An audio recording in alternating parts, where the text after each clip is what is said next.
Hello, everyone, and welcome back to the Live Your Extraordinary Life podcast. I'm your host, Michelle Rios. And today we have an incredibly inspiring guest who embodies what it means to live your extraordinary life. Rebecca Whitman is on a mission to help transform women from burned out to balanced, beautiful, and abundant. And I couldn't be happier to have her here on the show today. Through her groundbreaking 7 Pillars of Abundance, Rebecca has guided countless women out of toxic relationships to magnetize their soulmates at any stage of their life and transition from unfulfilling jobs and careers to living with purpose and profitability, which is really important.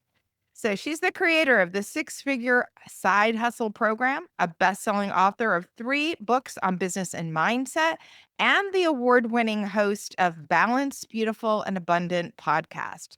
She's been recognized as the #1 life coach and Empowered Women of the Year by the International Association of Top Professionals. Rebecca is, without a doubt, a true force of empowerment. So without further ado, Rebecca, welcome to the show. Thank you, Michelle. It's so great to be here. I had so much fun meeting you on that panel, and we just really connected and had such a great conversation. And I can't wait to have you on my podcast later in the week. I cannot wait. So, for those of you who maybe didn't catch it, Rebecca and I met a few months back. We were on a Creating Wealth Summit, and there were so many synergies. We couldn't help but go, okay, we need to talk, we need to know each other, and we need to see where we can work together and help really spread the message because there's just so much that we do that is in common. So, we're going to start where I start with all my guests, Rebecca, and that's with the question, what does it mean to you to live your extraordinary life? To me, an extraordinary life means freedom, the freedom to do what I want, when I want, where I want, and with whom I want. Mm. And when I have freedom, that means I have choices, and choices are power. When you feel stuck, that means you feel like you've run out of choices. And I want to feel just free and expansive and like I have choices, and that makes my life feel extraordinary. Just deciding on a whim if I want to like pick up and take a vacation and work from my phone, that kind of freedom and flexibility is everything. I call it financial flexibility, not financial freedom, because it is Ooh. freedom, but it's also just flexibility. And in this high tech era, it's so easy just pick up and do business from your phone. So that's what an extraordinary life is: adventure and freedom and expansion. I love that. I love it. Okay, so I want to go back a little bit and have you tell us a bit of the backstory on how you became an entrepreneur, because this wasn't always the case, but you have been doing it and doing it in a way that I think really serves as a new model, kind of opposite of a lot of the hustle and grind culture that we hope is starting to move away from. We all know we have to work hard and we need to be disciplined and dedicated to not only our business, but our spiritual lives, our health, all of the things. And we're going to get back into the 7 Pillars of Abundance in a minute. But could you tell us a little bit about your journey? How did you even get to this point where we're talking about financial flexibility and freedom? Yeah. So I graduated from Princeton University. I wanted to work in the entertainment industry as a corporate on the corporate side. They told me, well, you're going to have to work for free as an intern. And I was like, what? I signed up for like making a ton of money. That's why I went to an Ivy League school. So I said, I'm just going to be an actress. They're going to make all the money. So I started taking acting classes.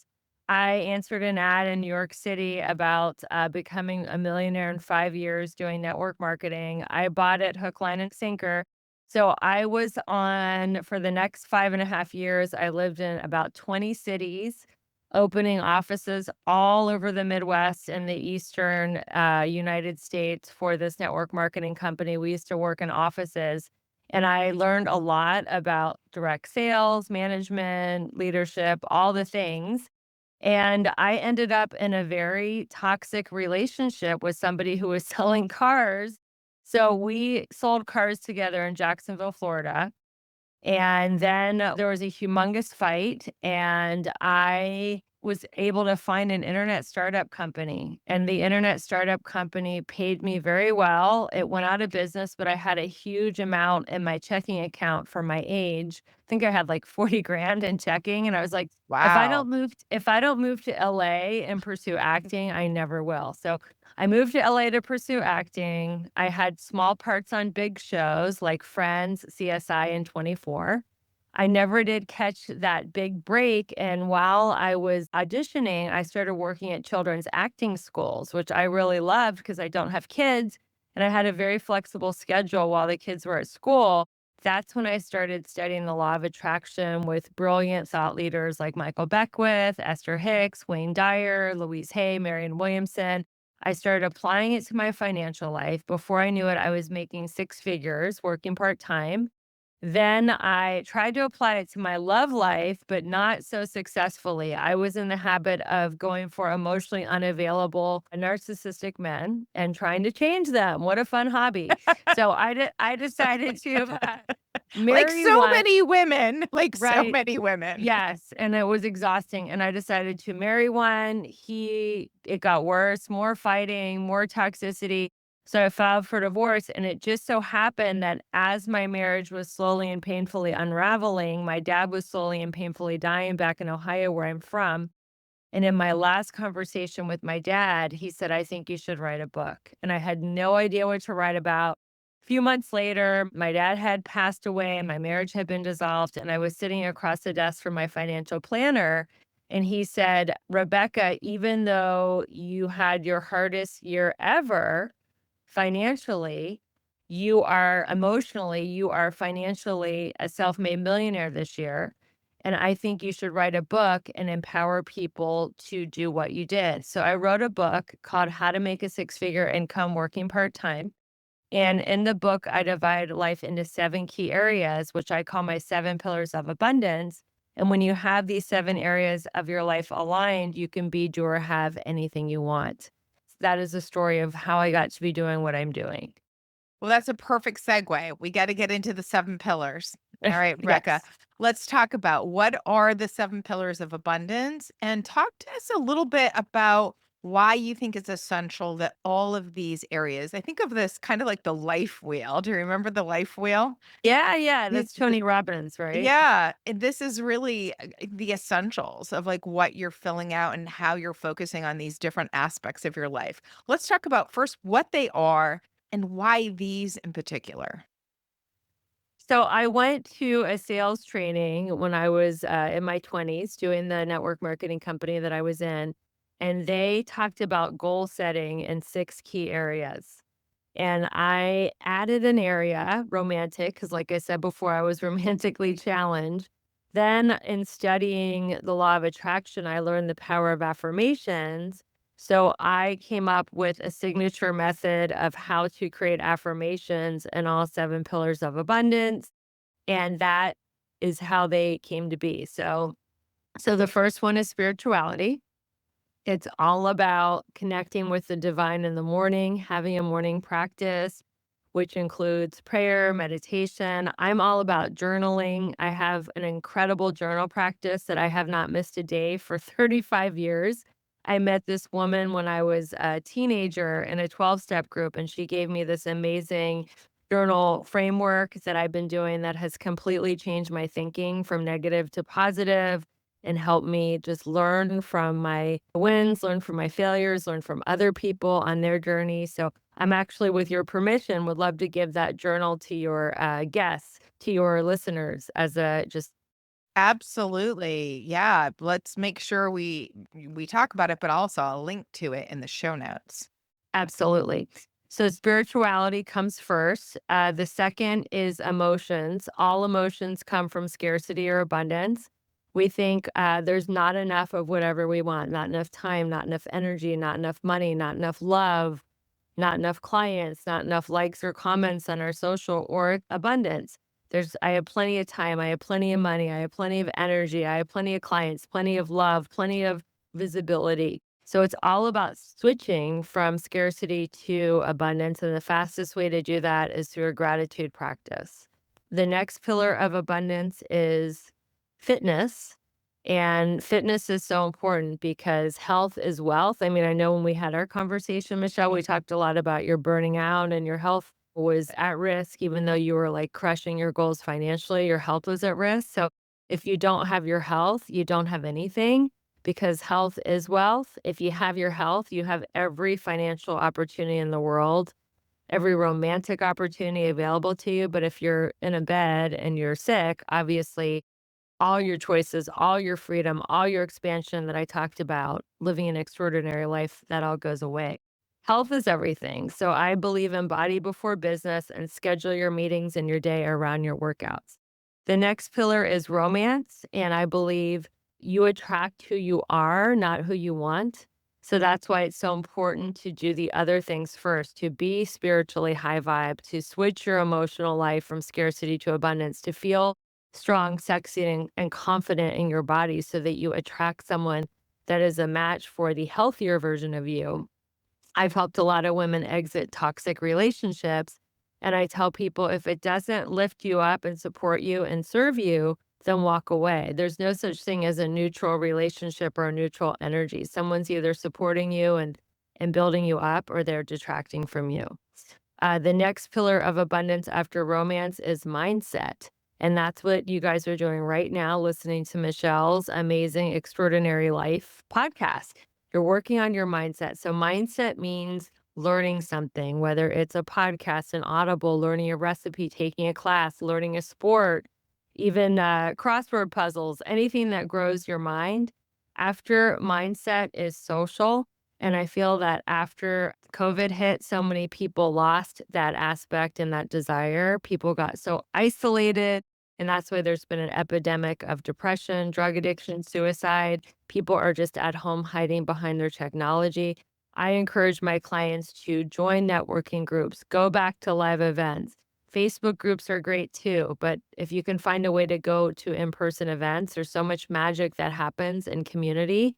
And finally, the seventh pillar is financial. And when most people think, well, you're an abundance mentor, they think you're a financial coach. But to me, abundance is all these areas of life.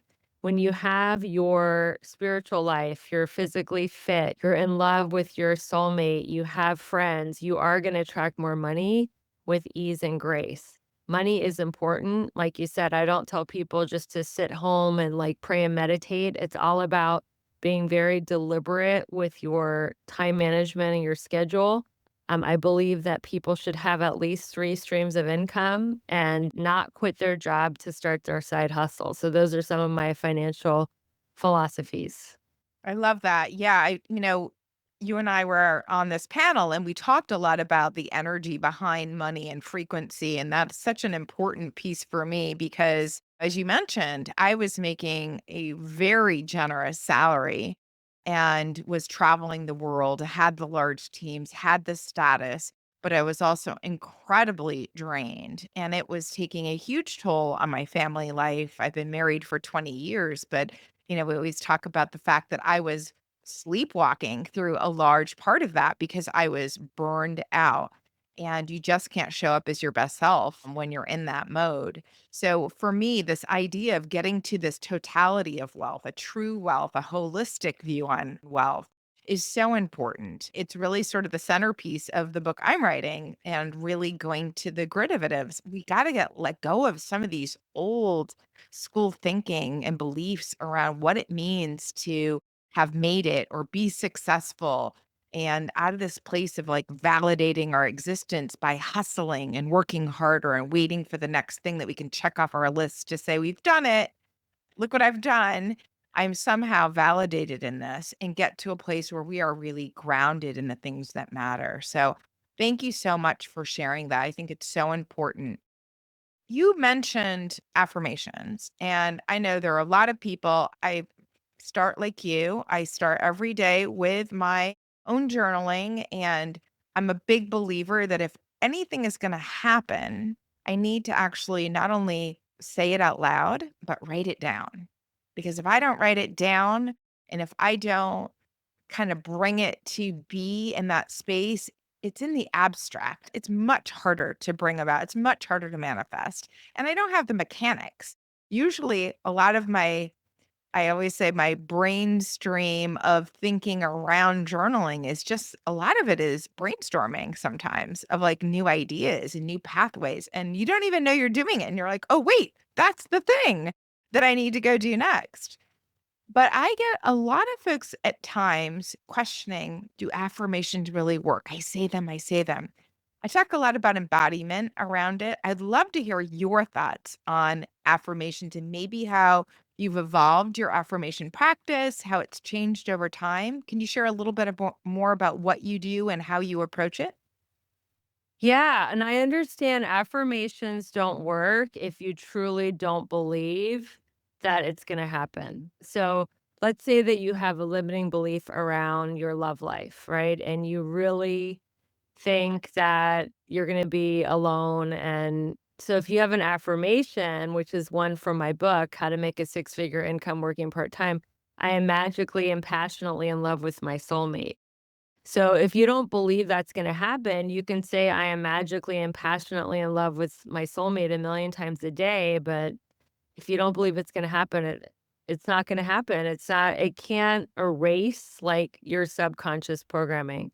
So that's why it's so important before you do affirmations to look at your limiting beliefs and to really examine them. So the limiting belief that we're discussing here is I miss the boat, all the good guys are already taken, right? I'm gonna end up alone. That's the limiting belief. So it's good to really dismantle that and be like, well, what if you did end up alone? And would it be the worst life ever? And are you gonna die? Like, just really like dismantle it because we have these limiting beliefs that we think are like catastrophic, but they're not. And for me, before I met my soulmate, I made peace. I was just like, I surrendered it. I'm like, God, if I'm supposed to be alone, I just wanna be around positive, cool, high vibe loving people. I don't care if they're men, women, dogs, friends, whatever, like, I had to surrender it in a really deep level, and that's what I think helped bring in my soulmate. So, I teach the 4 A's of transformation. So, the first A is to just accept where you are. Like, "Okay, I'm believing that all the good guys are already taken," and just accept it and not be like, well, I listened to Michelle's podcast and it's all about living an extraordinary life. I shouldn't be thinking so negatively. Like, no, don't should on yourself. Just accept that you have a limiting belief around this topic. The first A is awareness. I have a limiting belief. The second A is acceptance, not to judge yourself. The third A is action. What action can I take to that is the opposite? So can I go on 1 internet date a week? If that's too much, can I go on 1 internet date a month? And then the 4th A is affirmation, and then it's a general affirmation. Maybe it's not, "I'm magically and passionately in love with my soulmate." Maybe a more general one is, "I am enjoying meeting new people for coffee." Like, just general, and then as you get more confident, "I'm going on these internet dates once a month. I'm actually enjoying meeting for coffee," then you could go more and more specific. But yeah, if you feel like it's not working for you, I would do those things. Look at your limiting beliefs and accept yourself and then be more general about what you want until you start to have some ease and some positivity around that area where you feel stuck. I love that. There's something very magical. I know some people can kind of go there more easily. And I suspect, Rebecca, you're one of them. This idea of being able to suspend disbelief. I'm the person you want to take to the movies, even if I've seen it 7 times. I'm deeply in for whatever's happening. I can suspend disbelief that this is just a movie. I feel all the things. And that helps with affirmations, no matter where I am on any particular day. If I am nope, I'm gonna sit with this and just kind of let my mind wander and really dream what it is I want to experience around this and then work my affirmations around that. I'm in a place of I'll suspend all disbelief despite the fact that 7 different ways it didn't work. Well, there's got to be an eighth or a ninth. So I'm the ride or die for that. You're amazing because a lot of people that have your education and finance and government policy do not think so like whimsically and optimistically and hopefully about affirmation. So affirmations will work a lot faster for you then because you believe that they can actually work and that's Well, part of it. I think that that's Gabor Mate. If you know his work, you've heard his work. He was on a video that I saw recently, and it's worth talking about because he's obviously incredibly educated. He went to medical school, and he talks about the Winnie the Pooh story, Christopher Robin, Winnie Pooh. And at one point, Christopher Robin grows up and says, "I can't come play anymore," and he goes, "Oh, that just moved me to tears." And the guy he's being interviewed by, he's like, "Well, tell me more about that." He's like, "Because I realized I had worked so hard validating my existence by going to school and studying and working and getting the right residency and all this that I lost my playfulness. I was like Christopher Robin's all grown up, and yet I let that ship sail." So I had a very similar experience. So I had this great connection with him because I was like, oh my God, that's the story of my life. I had to grow up fast. I let go of this being whimsical as a kid because I had to get super serious and work hard and get into the right schools and do the right things. But here's the great thing, and I think you know this, this is what the thing you teach. It doesn't matter when you have your awakening and you have probably more than one. I'm here at midlife going, oh, this is the most magical time because I was able to go, nope, this is time for more play. So I have a 17-year-old, almost 18-year-old who often says, I don't know anybody your age who acts more like a kid. And to me, biggest compliment you can give me because I had lost all of that as a young person, as a young adult, as an adolescent, as a 20 something, even as a 30 something, starting a family and starting to get really serious about doing all the things and building the life. It took getting into my 40s and now into my 50s to really say, oh, no, no, no. This is a playground. This is the place where we get to play. Go have more fun. It's a much quicker way than pushing your way up and pushing the boulder up the hill of a career for 30 years, which Yeah. been there and done that. So I think of that's so beautiful. Thank you for sharing that. I think of life as a vacation. When you take a vacation, it has a beginning, a middle, and an end. And that's kind of like a soul taking on a body. It's got a beginning, a middle, and an end. We know we're all going to die, but we always forget that. But why not have the most fun and the most passion and the most playfulness and excitement and just good energy while we're here because it's going to end anyway. So why waste our time in fear, doubt, and worry when we know that it's all going to end? Like the older I get, the younger I get in my spirit. And I think yeah. that's I know we're doing this podcast interview on January 6th, but I want to have more playfulness this year than I had last year because when I take myself too seriously and it stops being fun, then what's the point? I think that that's such an important piece of it. And, we get so serious about life and forget the fact that we are spiritual beings having a human experience and that the goal isn't to become the most successful accumulated wealth human that ever existed and then at the end of the day you get like an award on your way of checking out of this life. It's to use up this life, to give out the gifts, to live it fully, and it's almost like everyone missed the memo, right? Which is why the work you do is so important. Hey, we should just have humans born and be like, here you go. Just remember, you're a spiritual being on a human experience. So don't get too tied to this life. Have some fun with it. Make sure you're giving away your gifts. That's why you're actually here. Go have more fun. I love that. I agree. Let's talk about spirituality because I do think it's such an important piece of this entire I don't call it puzzle, but I do often refer to life as a chessboard. When you start to have the awakening, you go from playing checkers to playing chess. So, talk to me a little bit about how you look at spirituality and perhaps some of the things you do to connect with the divine source of all things. Yeah, I am in a constant conversation all day with the divine, and I am just listening for insights, downloads, aha moments. I'm a total student and seeker, and I think my spirituality is all from humility. Because when I think I already know and I'm not open for any guidance or signs or directions from anyone, then that's where my growth stops. So having a mindset of a seeker and a student and learning every day is an opportunity to learn and grow. And I can learn from everyone. Like everybody's a teacher, whether it's overhearing a conversation in the checkout line at the grocery store or listening to a line from a song, or I can learn so much just from my dog because my dog is so much in the moment and playful and like doesn't worry about anything. I just am a total student, and having a humble attitude is important. And then also just being grateful. Happiness is not getting what I want, but wanting what I have. So just having my problems in perspective. And I was like for a long time in a negative loop around my love life. And it was when Facebook Messenger first came out. And remember where you could message back and forth? For some reason, I connected with a monk, like, in the Himalayas. Like, I don't know how we became Facebook friends, but literally, he was, like, heaven sent, and I was messaging him about how upset I was about another bad date or being single or how tough it was dating in LA, whatever my gripe was.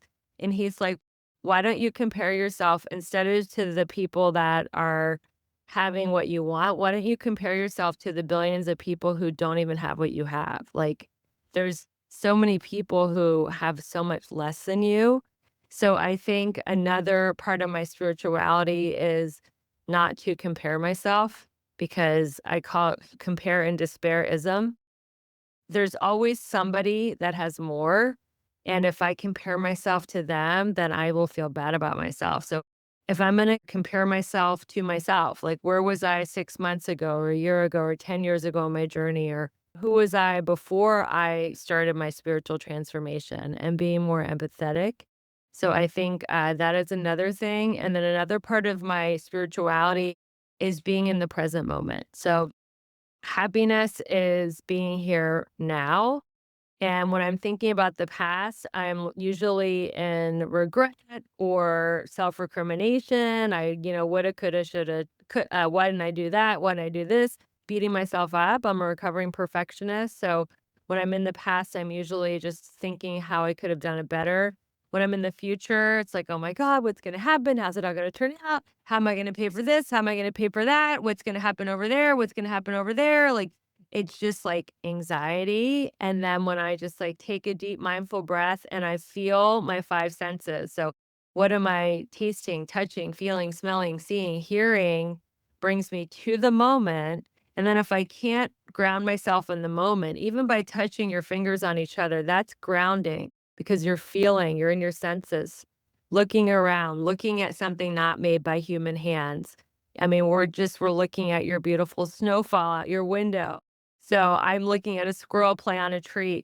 So looking at something not made by human hands. And then if that's still too overwhelming, just doing the next right thing. Like, what is the next right action to get me to my goals, to get me to my peace of mind, to get me to feeling okay in my body? So just taking the next step, the next step, and the next step instead of getting so far into the future that I get overwhelmed. Like, what is my next right action? Mm. All right. I want to just delve in a little bit to where sometimes it happens. People just get in that stuck mode and they start to go through that despair loop of like, ugh, things are just hard right now. And I don't see the way out. I don't know what to do next. How do you help yourself get out of that mode? Obviously, grounding and coming back to the present moment's got to be a really important one. But when that mind is taking over and that voice inside your head is going 90 miles a minute of all the reasons why X isn't going to work or Y isn't going to come to be or this should have happened, and you're there for a while, how do you snap back out? Because I know that I have a lot of folks that are listening that are dealing with some big stuff. We all do. It all comes, everyone's like, how come you're always talking about living your extraordinary life, guys? Like, it isn't absent of problems or challenges. It's how I react to those problems and challenges. So I want to hear more about how you pull yourself out of those spaces. How do you help your clients that you coach get out of that space? Because it's just so easy. I've seen a lot of people dealing with loneliness over the holidays, financial burdens, illnesses that are not only theirs, but their loved ones. And they're just like, oh, it just feels heavy. We're starting the new year heavy. What do I do? What really works for me is having the morning practice that I mentioned, writing in the God journal. One of the journal prompts is, how is the worst thing that is happening actually the best thing? Mm, Because that just flips it over because I don't know the big perspective. I'm sure we can all think of periods in our life where we were going through a lot of emotional or physical pain and we grew tremendously and we learned lessons that we could not have learned any other way. And we grow through what we go through. And just having that practice of thinking, how is the worst thing in my perspective actually the best thing? That's a great way to flip it. Exercise, move a muscle, change a thought. Just exercise changes your biochemistry so much with the endorphins, the serotonin, the dopamine. That is something that really helps. And then the third thing is just being of service. Volunteering at a local homeless shelter or, like a dog shelter or volunteering to do something, going to a prison, whatever it is, seeing people that are so less fortunate than you and being of service or just listening to people.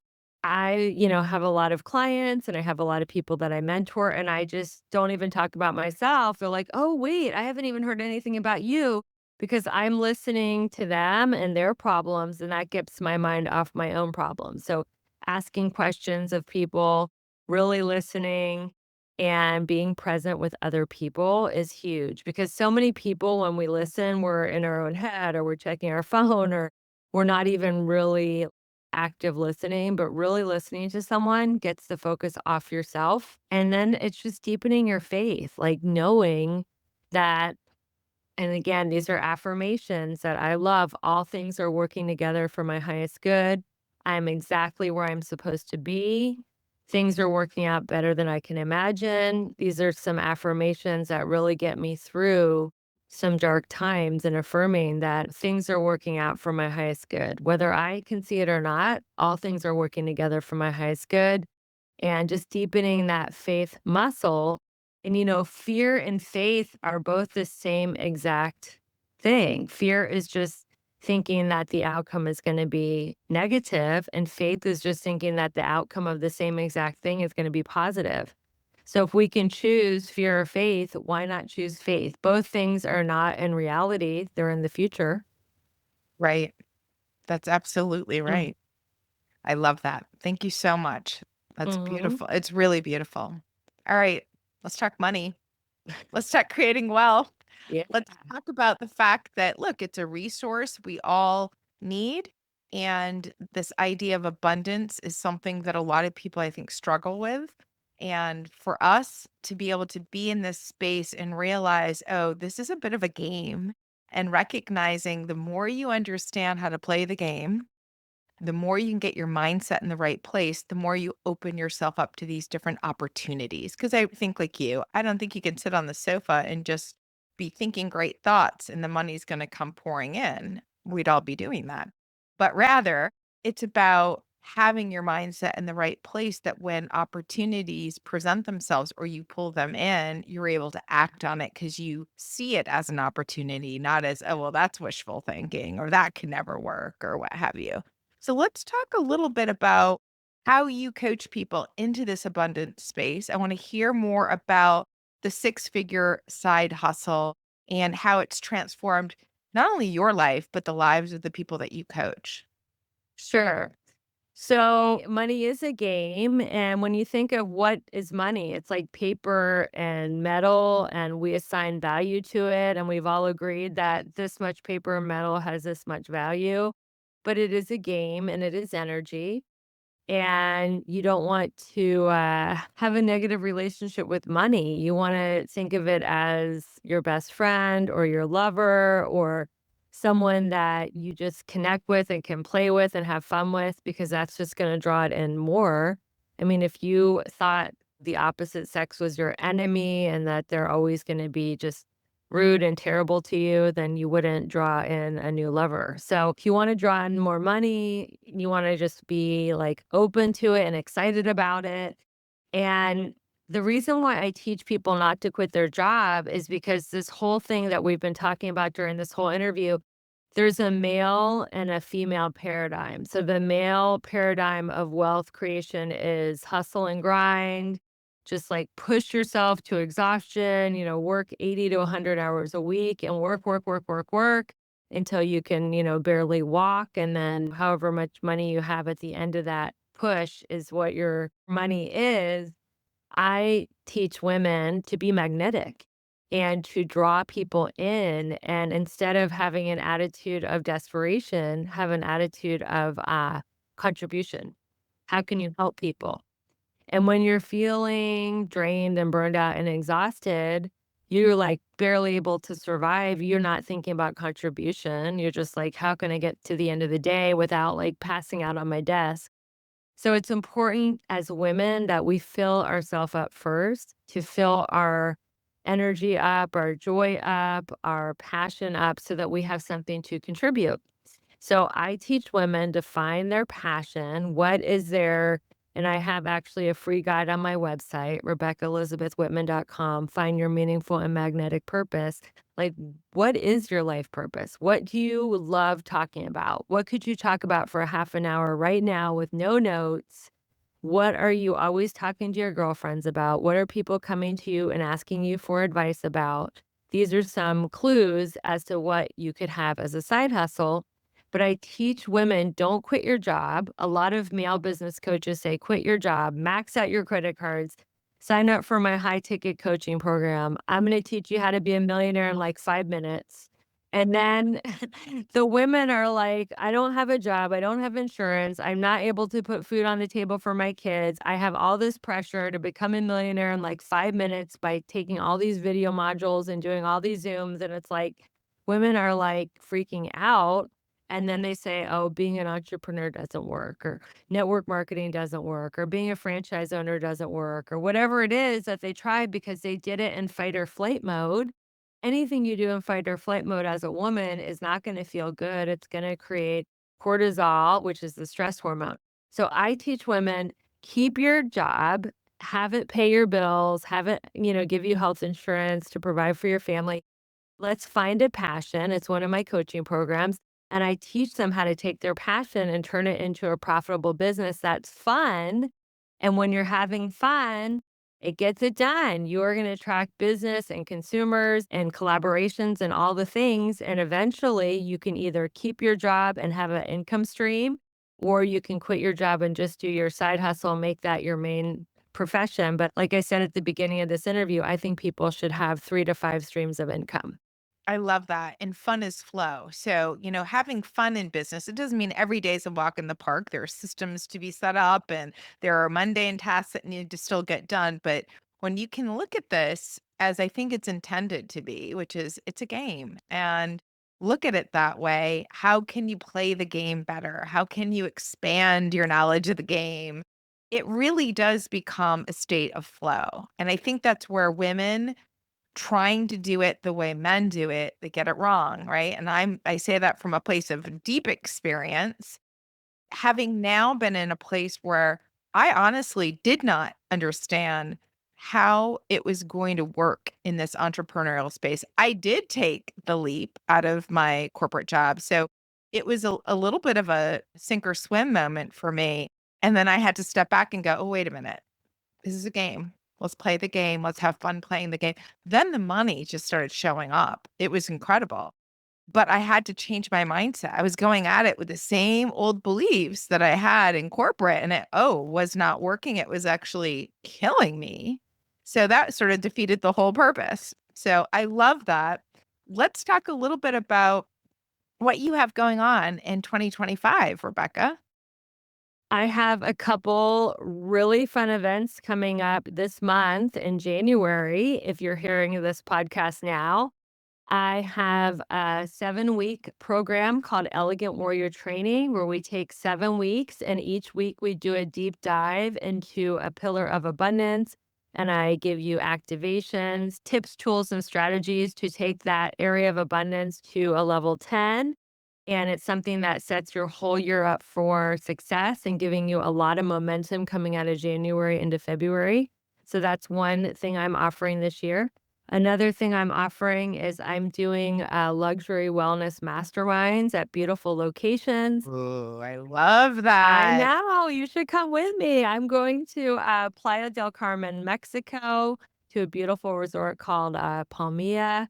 And that's going to be January 23rd through 26th. And we're going to be doing very deep work, getting our vision boards and our power words and our power playlist, and just releasing things that no longer serve us that we don't want to bring into the new year, and just setting up our 21 customized affirmations for the new year. I help them get 3 affirmations on each of the 7 pillars, all while doing yoga, sound bath, having like world-class vegan cuisine, beach walks. It's going to be an amazing luxury mindset mastermind. So that's happening in January. And you're meeting other people that are going on this journey at the same time. And I think there's something very powerful about connecting with other women that are in this stage of being on a journey, and they become like a new family for you. So if you have the opportunity to do something like this, it's been life transforming for me. Unfortunately, that week I'll be in Vail skiing. So Oh, I won't you'll be be able on to the join you.